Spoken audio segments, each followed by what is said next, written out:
Good morning guys. So dumaan ako ng market. Galing ako magsundo ng aking estudyante para isang labas tayo. Yun ako ng aming ulam. Ito. Saka yung isda. Papaksiwin ko yan. At magsasabaw ako guys ng binisaya na kaluto. Yung may sabaw ba guys. Bago ako mag-workout, magluluto muna tayo ng ulam. Kasi baka masira yung ating isda. So see you later mga guys. Good morning everyone. Ano lang to, 210. Ang dami na niya. Kaya natuwa ako na nakabili ako ng isda. Lalagyan ko yan siya ng saluyot. Sasabawan natin. Tapos yung iba, papaksiwin ko. Lalagyan ko ng kamyas. So, magluluto muna ako guys. Masarap yun sabawan para namimiss ko magsabaw ng isda. Ano lang yun, alutong Bisaya. Kung anong gusto mong lahok na sasabaw mo, okay na yun. Wait lang guys, magluto muna tayo guys. Ano lang to, 210. Ang dami na niya. Kaya natuwa ako na nakabili ako ng isda. Lalagyan ko yan siya ng saluyot. Sasabawan natin. Tapos yung iba, papaksiwin ko. Lalagyan ko ng kamyas. So, magluluto muna ako guys. Masarap yun sabawan para namimiss ko magsabaw ng isda. Ano lang yun, alutong Bisaya. Kung anong gusto mong lahok na sasabaw mo, okay na yun. Wait lang guys, magluto muna tayo guys. Nakulo na siya guys. So, ilagay na natin yung isda. Masarap ang nito guys, sabaw. Ang tataba pa naman yung isda. Kaya sabi ko sabaw ako para makakain din yung aking mga anak ng sabaw at lagyan natin siya ng gulay. Yung saluyot, okra, tapos yung the rest ay papaksiwin na natin yan. Ito guys, nilagay na natin yung okra, sili, din lalagyan ko yan siya ng panghuli ay saluyot. Sabaw. Yung tama na yung lasa.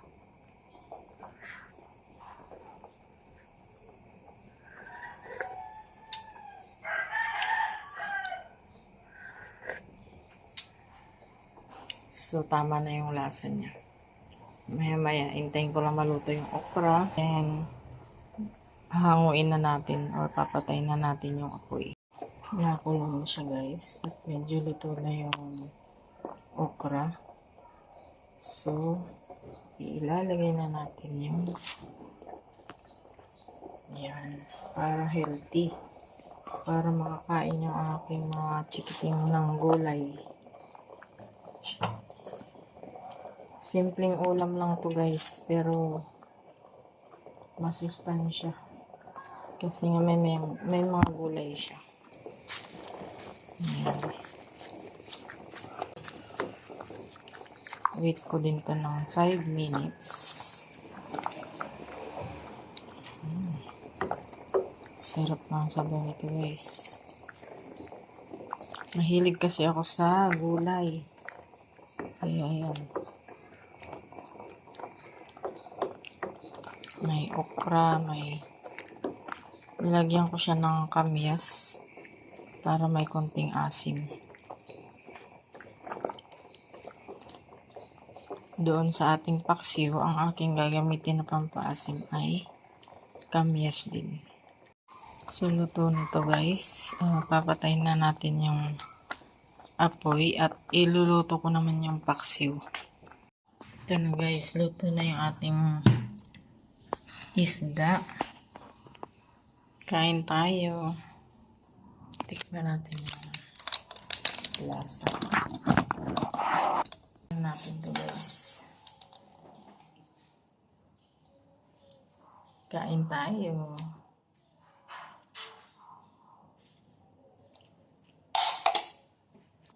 Kain tayo guys.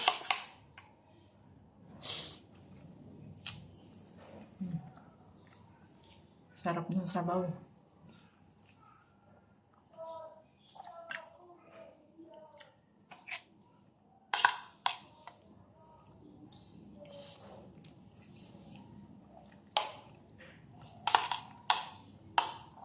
Sira yung diet natin ito guys.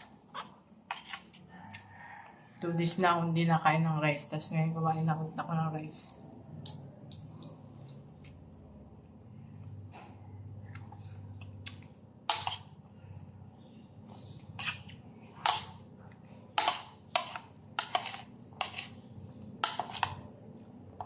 Ang sarap kasi fresh pa din yung isda.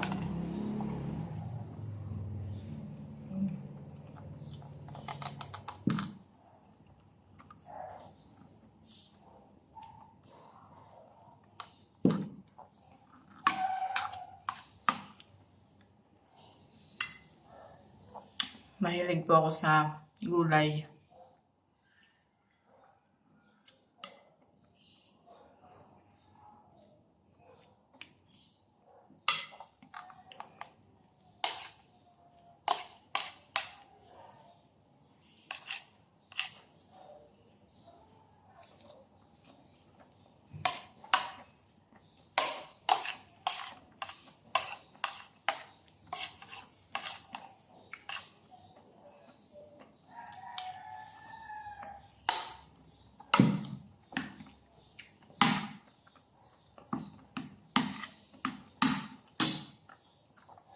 So, ayun lang. Tapusin ko na yung aking pagkain. At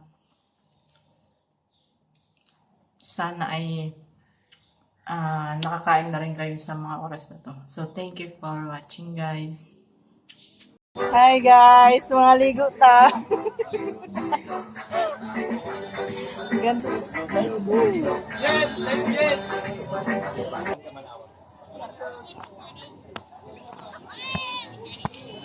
Ganda dito guys. Kainit ng galing. Init na. Mga dagat na bangkanan.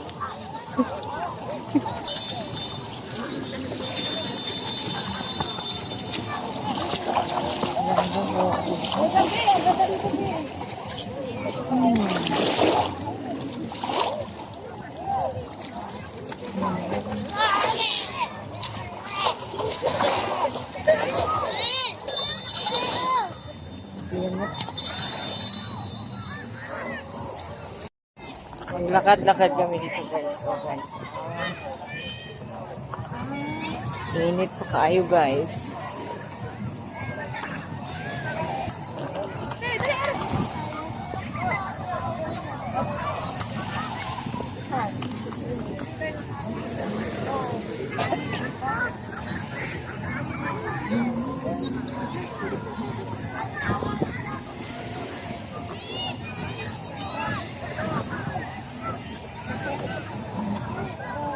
Oh, ako mga ako mga amiga, mga pretty. Liwat na ako. Tsari. Ang ganda ng place.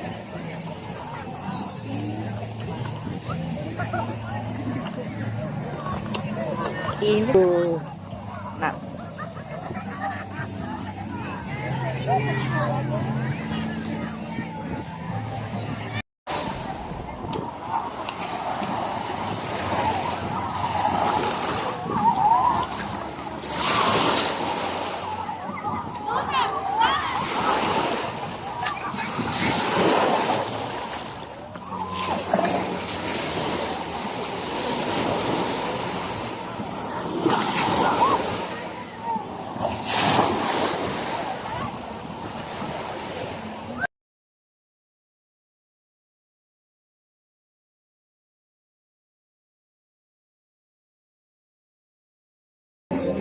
Ito yung crate ko, guys.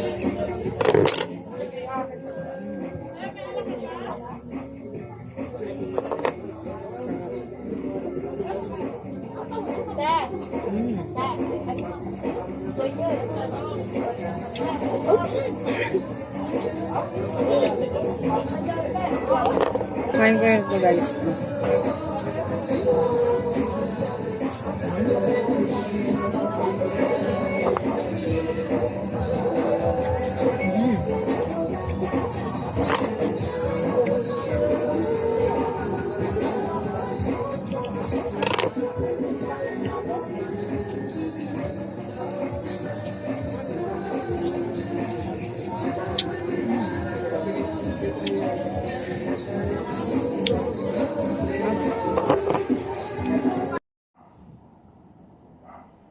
Magawa tayo ng squash soup. Binoil muna natin yung ating kalabasa. Ito guys, nalaga ko na to. Napakulang ko na sa i-smash ko to kasi wala akong blender. Smash na lang natin siya kasi yung food processor ko hinahanap pa. Maganda nito may blender para clean. Mainit pa siya kasi bagong laga lang siya.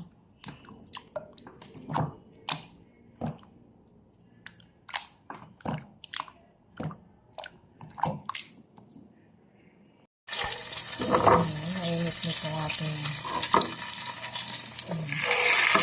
nilagay ko na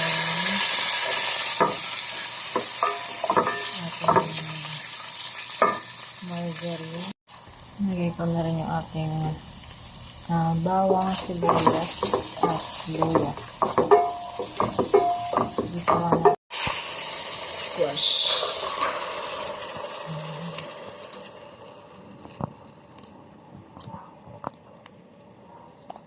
So, ito na yung ating squash soup. Kumukulo na siya. Nilagyan ko na ng mga pampalasa yan, guys. At nilagyan ko yan ng all-purpose cream. Pwede rin gata. Depende po sa inyo. At gagarnishan ko yan ng alugbati. Para may twist naman siya, di ba? Para hindi siya